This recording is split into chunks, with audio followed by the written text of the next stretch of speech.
बिस्मिल्लाहिर्रहमानिर्रहीम अस्सलाम वालेकुम नाज़रीन, मैं हूं मलिक शाह से तारिक और आप देख रहे हैं एसपी न्यूज एचडी चैनल। बहुत शुक्रिया इस वीडियो को देखने के लिए, आपने अपना कीमती वक्त निकाला। आज की ये वीडियो बड़ी ही आम है, बहुत से आम किस्म के इंकशाफात हैं और बहुत सी आम वीडियोस के हवाले से डिस्कस करनी है। आगे बढ़ने से पहले मैं आपसे गुजारिश करूंगा कि अगर आप हमारे चैनल पर नए हैं और पहली बार आए हैं और चैनल को सब्सक्राइब नहीं किया हो तो लाजमी से कर लें, ताकि हमारी हर आने वाली नई वीडियो भी आप तक पहुंचती रहे। और जिन लोगों ने सब्सक्राइब किया हुआ है उनका बेहद शुक्रिया।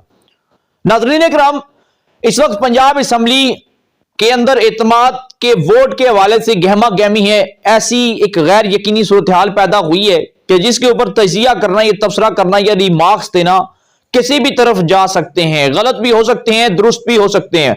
पंजाब की गहमा गहमी तख्त लाहौर किसका होगा? एक तरफ पीडीएम, नून लीग, पीपल्स पार्टी, दीगर इत्तेहादी जमातें, एक तरफ अकेली पाकिस्तान तरीके इंसाफ। नाज़रीन इकराम, इस वक्त सूरत हाल यह है पंजाब असम्बली की कि वहां पर बाज़ ज़राए ये दावा करते हैं कि एतमाद के वोट लेने के हवाले से चौधरी फजलाई साहब ने अचानक ये फैसला किया और पाकिस्तान तरीके इंसाफ ने अचानक से फैसला किया इजलास तलब करके, और एतमाद का वोट लेने के हवाले से फजलाई साहब भी असम्बली की तरफ रवाना हो चुके हैं और पहुंचना शुरू हो चुके हैं।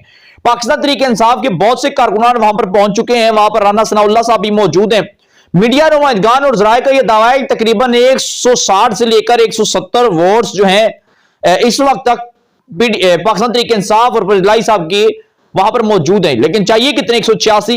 क्या 186 वोट्स होंगे या नहीं? लेकिन हालात ये दावा करते हैं कि हो सकता है कि फजलाई साहब इत्तेमाद का वोट लेने में कामयाब हो जाएं।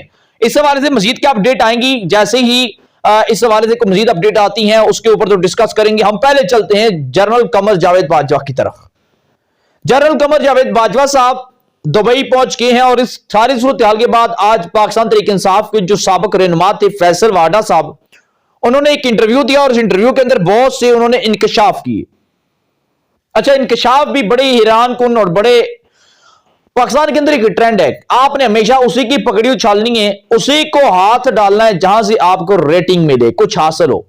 आज अगर फैसल वाडा कह देते कि फराह गोगी को मुल्क से भिजवाने में किरदार जो है वो फवाद चौधरी का है, या कहते असद उमर का है, या कह देते जुल्फी बुखारी का है, तो इस बात की कोई अहमियत नहीं थी। इस वजह से फैसल वाडा ने कहा कि फराह गोगी जो कि बुशरा बीबी की बड़ी अच्छी दोस्त हैं, बहुत करीबी थी, और इन्होंने जो करप्शन की पंजाब के अंदर और जिन्होंने लूटा, और ये मुसलसल जनरल कमर जावेद बाजवा साहब के साथ राब्ते में थी और बाजवा साहब को इल्म था, पता था, और उन्हीं की इजाजत से फराह गोगी को मुल्क से खैर खैरियत के साथ दुबई पहुंचाया गया है।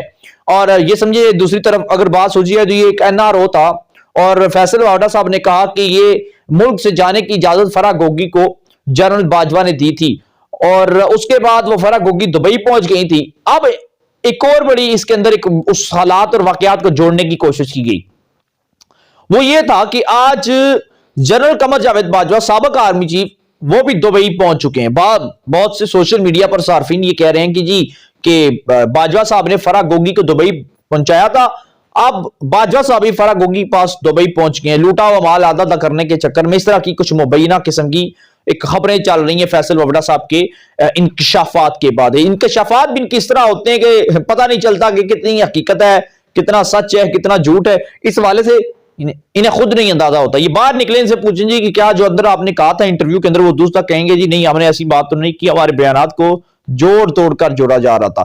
ओवरऑल ये जो इंकशाफ किया है फैसल वाडा साहब ने, ये बड़ा हैरान कुन है कि किस तरह बाजवा साहब जो है वो मुबैना तौर पर फराह गोगी को उन्होंने मुल्क से बाहर पहुंचाया। हालांकि पूरी कौम जानती है, एस्टेब्लिशमेंट हमारी जानती है, हमारे अदारे जानते हैं कि किस तरह फराह गोगी ने जो बुशरा बीबी की दोस्त थी, उन्होंने उस्मान बुजदार के साथ मिलकर जो पंजाब के अंदर से करप्शन की एसीडीसी लगवाए, अपने इलाके के अंदर तरक्याती काम करवाए, अरबों खरबों रुपए, और स्पेशली मलक रियाज से इन्होंने जो जमीनें ली, अरबों खरबों रुपए इन्होंने पाकिस्तान को नुकसान पहुंचाया। फजलाई साहब की मुंह से निकलने वाली थी, खैर उनकी जगह तो सायरा अनवर ने जो वो संभाली हुई है, जो कि मुबैना तौर पर तीसरी बीवी और दुबई पहुंच चुकी है। इस सारी सूरत हाल के बाद यहां पर एक और बड़ा बहुत लंबा किस्म का यू टर्न लिया गया। पर इलाही साहब की जो मुबैना तीसरी बीवी थी वो तो यार दुबई पहुंच चुकी थी। अच्छा, सारे जाते दुबई हैं क्योंकि इन्हें शायद दुबई का वीजा सस्ता मिलता है या दुबई के अंदर इनका एग्रीमेंट हुआ, भाई लूटा हुआ माल लाएं और हम आपको सेफ देंगे, हम आपको वीजे देंगे, रहने की सहूलियात देंगे। पता नहीं क्या मुआजरा क्या है कि आखिर वहां पर है क्या कि सब के सब पहले लंदन जाया करते थे या सऊदीया जाया करते थे, अब सब के सब जो है वो जाते हैं दुबई। पर इलाही साहब की तीसरी मुबैना बीवी वो भी दुबई गई और जैसे ही मोनस इलाही साहब को पता चला, पर इलाही साहब के जो बेटे हैं उन्हें पता चला कि नाम ईसीएल में आने वाला है वफाक की तरफ से, तो वो भी फौरन जहाज में बैठे और दुबई पहुंच गए। ठीक है, सारे दुबई जा रहे हैं। आज हुआ क्या, सुबह सुबह फिर इलाही साहब की बहू और मोनस इलाही की जो बीवी हैं उन्होंने करवाया टिकट और जैसे ही वो एयरपोर्ट पर पहुंची, जहाज में बैठने की उन्होंने कोशिश की, उन्हें तो वहां से पकड़ लिया गया। वहां पे इमिग्रेशन जो स्टाफ होता है वो कहा जाता है मुबैना तौर पर, उन्होंने तो उन्हें पकड़ लिया कि मोहतरमा आप किधर जा रही हैं, आपका तो नाम तो काली लिस्ट के अंदर है, ब्लैक लिस्ट के अंदर है, आप तो नहीं जा सकती। और वहां पर उन्होंने रोना धोना शुरू कर दिया कि मैं अपने शोर के पास जाऊंगी जी, मुझे शोर की बड़ी याद आ रही है, मुझे शोर के पास जाने से कोई रोक नहीं सकता, कोई ताकत नहीं रोक सकती। और खैर क्योंकि कानून है, ईसीएल में जब नाम आ गया फिर नहीं जा सकता। मोनस इलाही साहब चले गए, बीवी इधर रहेगी, पर इलाही साहब की बीवी मुबैना तो उधर चली गई, पर इलाही साहब पाकिस्तान रह गई, यानी कि बिछड़ चुके हैं पूरे के पूरे जोड़े जो है ना, ये जोड़ियां बिखर चुकी हैं। अल्लाह इन्हें मिलाया इस दुनिया के अंदर। वैसे तो पीडीएम के हालात नहीं दिख रहे कि इन्हें मिलने दें। और पहली बार मैंने पिछली वीडियो के अंदर भी जिक्र किया, पहली बार एहतसाब का सामना करना पड़ रहा है चौधरी बरादरान को, स्पेशली चौधरी इलाही साहब और इनके पूरे खानदान को। अब वक्त जो है वो बड़ा कड़ा हो चुका है, बड़े संगीन मराहिल से अब इन्हें गुजरना पड़ेगा। तो खैर उसके बाद अब इन्होंने रिट दायर कर दी अदालत के अंदर कि जी मैं शोर के पास जाना चाहती हूं और मुझे ये जाने नहीं दे रहे और मेरा नाम इन्होंने ईसीएल के अंदर डाल दिया है।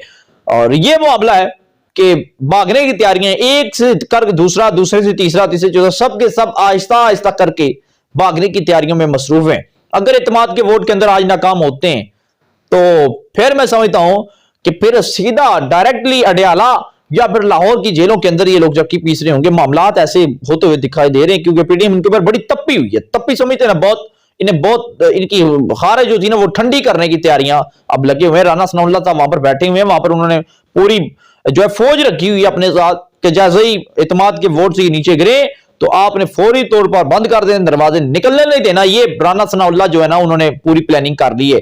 महमूद शहजाद साहिबा ने भी अब देखा कि मामलात तो नाजिबा वीडियोस के हवाले से बड़े तेजी के साथ उन्हें तनकीद का सामना करना पड़ रहा है और अब उन्होंने भी मुंह छुपाने के लिए या सारा कुछ जानकर उन्होंने अब अदालत के अंदर रुजू कर लिया जी कि हमारा मुआवजा हटाया जाए। और जो आदर राजा था उन्होंने हमारे खिलाफ बड़े नाजिबा और घटिया अल्फाज इस्तेमाल किए, मेरी इज्जत को बड़ा नुकसान पहुंचा है। तो ये कुछ अहम अपडेट थी, कुछ अहम डेवलपमेंट थी आज की डेट के हवाले से, कुछ अहम इंकशाफात थे जो आपके साथ शेयर किए। हैकर ने कहा कि मजीद आने वाले दिनों के अंदर 1 का 2-3 तक मजीद ऑडियोज और वीडियोस मंजर यहां पर आएगी। आप क्या राय देते हैं जरूर दीजिएगा। चैनल को लाजमी सब्सक्राइब कर ले, बेल आइकन की नोटिफिकेशन को प्रेस कर लें ताकि हमारी हर आने वाली नई वीडियो आप तक पहुंचती रहे। हमारा और आपका साथ यूं ही हमेशा हमेशा के लिए बरकरार रह सके। अपनी दुआओं में हमें भी याद रखिएगा और दीजिएगा इजाजत। अल्लाह ने के बाद।